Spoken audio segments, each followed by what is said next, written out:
Yo guys, oke, welcome back to this YouTube channel Crypto News Indonesia dengan gue Andreas Tobing sebagai host. Yang seperti biasa di sini kita akan ngebahas seputar investment khususnya di crypto market, dari fundamental, technical, semua bakal kita bahas. Oke.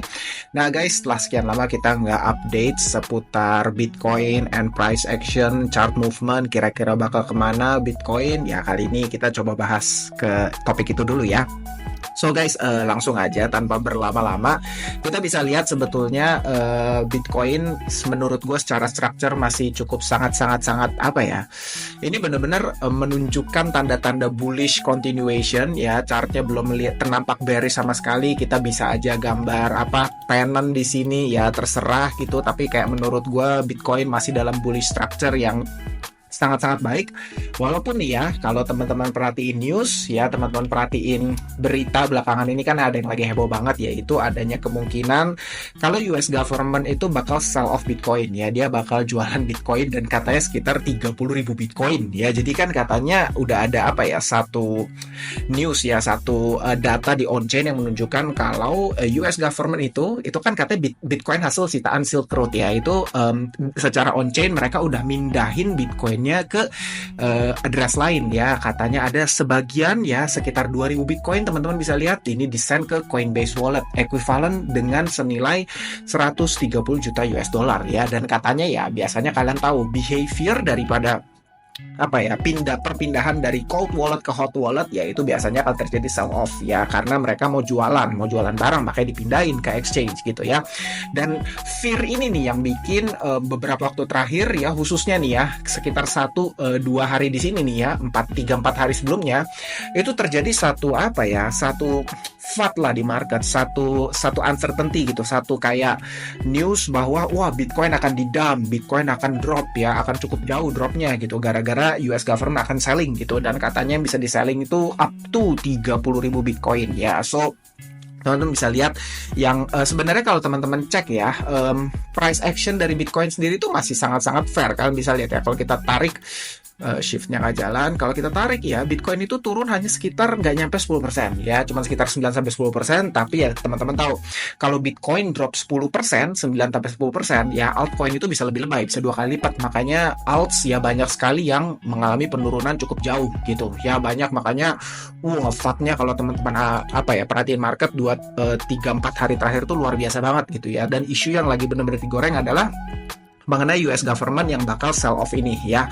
Tapi teman-teman bisa lihat ya, sebetulnya secara structure ya, ini sama sekali Bitcoin tidak menunjukkan tanda-tanda yang bearish ya, sama sekali tidak menunjukkan tanda-tanda yang oversell yang sangat buruk, enggak. Bahkan teman-teman bisa lihat ya, kalau kita perhatikan di sini sebetulnya ada some kind of divergence di sini ya, ada semacam bullish divergence structure, dan ini yang menunjukkan bisa jadi Bitcoin akan melanjutkan bullish continuation-nya. Dan kalau kita ke time frame yang lebih tinggi lagi, kita bisa lihat di sini ya, ini kan previous all time high, di sini kita tarik ini sebagai satu mungkin sebagai satu resistance. Teman-teman bisa lihat ya, kalau bi-weekly chart ya, Bitcoin itu tuh sebenarnya sedang konsolidasi nih, kalian bisa lihat di sini ya, konsolidasi di area resistance, yaitu di sekitar previous all time high ya, berusaha menembus, reject, tapi terus benar-benar lagi konsolidasi di area sini. Kita bisa lihat secara chartnya di sini. Dan ini in my personal opinion ya, ini menunjukkan tanda yang sangat baik, sangat sehat, sangat no reason to be bearish ya, secara jujur gitu ya. Sehingga gue sih secara pribadi optimis ya, Bitcoin akan melanjutkan continuation dalam beberapa minggu atau bulan ke depan ya. Itu outlook yang kita lihat saat ini gitu. Dan tentu kalau ini berlanjut, maka altcoin bisa lebih mantap lagi, bisa lebih seru lagi gitu. Walaupun ya tentu volatilitasnya bakal luar biasa heavy, bakal naik turun, bisa jadi semua bakal disikat. Apalagi kalau teman-teman perhatiin by volume ya, itu volumenya lagi cukup low ya, jadi kayak bisa jadi movementnya nampak cukup impulsif ya. Jadi kayak misalnya yang US government sell 2.000 Bitcoin, kok kayaknya price actionnya turunnya cukup dalam gitu, karena ya volumenya lagi cukup low.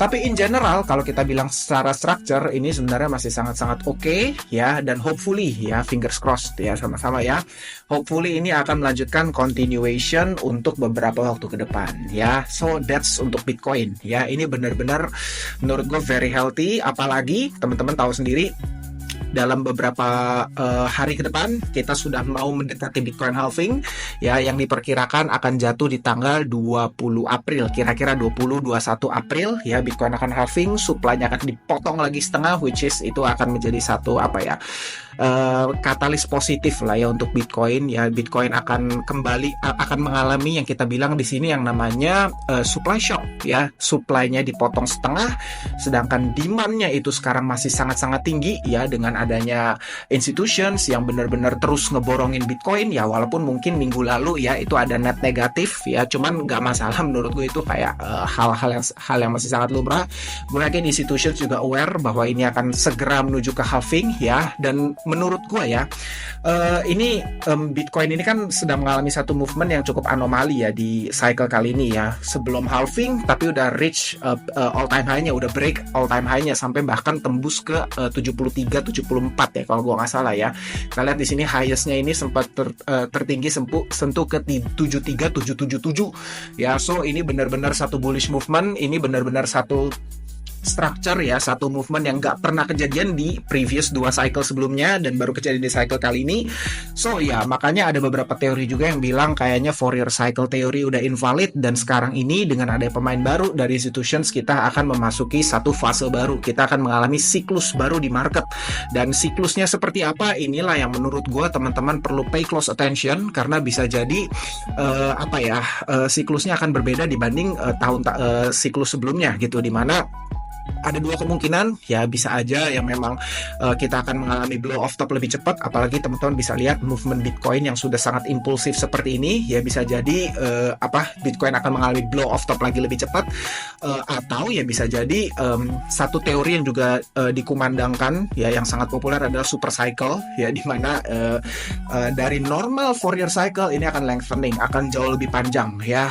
Kalau kita tarik yang lebih panjang tentunya ya, ini bukan up only tapi akan ada corrective movement juga di tengah-tengah, tapi in general kalau kita tarik lebih panjang ya bisa jadi ini akan jadi lengthening ya, lebih panjang dari sebelumnya. So menurut gue ini waktu yang sangat exciting, sangat-sangat seru. Kita lihat aja sama-sama apakah nanti yang akan terjadi, karena menurut gue since Fourier cycle theory udah invalidate ya dengan adanya movement belakangan ini yang Bitcoin sudah tembus previous all time high sebelum halving, kita harus lihat dari waktu ke waktu. Menurut gue kayak kita nggak bisa bikin analisis yang terlalu jauh, terlalu forward looking, nggak bisa. Jadi kita harus ikutin dari waktu ke waktu. But in general ya, kita ngomong charts, terus kita ngomong dari sisi sentimen, sangat-sangat positif for Bitcoin dan tentu for the rest of crypto market. Gimana menurut kalian? Coba tulis di komen ya, kita bisa diskusi. Kalau kalian ada pertanyaan juga silahkan tulis di komen. Oke, bye, next video kita ketemu lagi.